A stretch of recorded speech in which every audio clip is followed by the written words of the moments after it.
ప్రపంచంలోకెల్లా అందమైన స్త్రీలు ఎక్కడ ఉంటారంటే మన భారతదేశంలోనే ఉంటారు.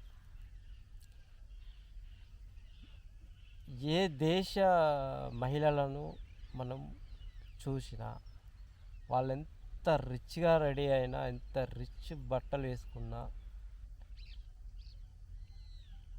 ఏ రేంజ్లో వాళ్ళ అందాన్ని మెయింటైన్ చేసినప్పటికీ మన భారత స్త్రీలు చక్కగా చీర కట్టుకోవడం, బొట్టు పెట్టుకోవడం, దానికి తగ్గట్టు కమ్మలు అలంకరించుకోవడం, చక్కగా జడేసుకొని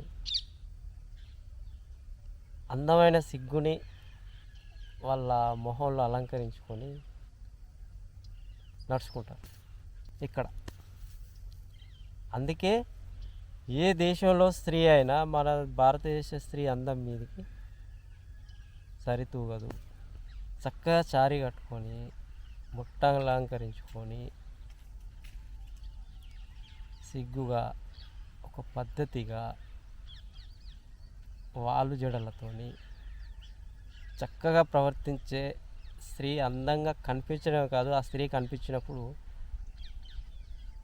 ఏ మగాడికైనా కానీ వాడికి తెలియకుండానే గౌరవించాలనే ఆలోచనే వస్తుంది. ఆ చీరకట్టులో ఎంత అందంగా ఉంటారో వాళ్ళు అంత గౌరవంగా కూడా కనిపిస్తారు. ప్రతి ఒక్కడు స్త్రీని ఇష్టపడమే కాదు, తనకు నచ్చిన స్త్రీ గౌరవంగా కూడా ఉండాలనుకుంటాడు ఎవడైనా. మన భారతదేశంలో ఉన్న ప్రతి మొగాడు కోరుకునేది అదే.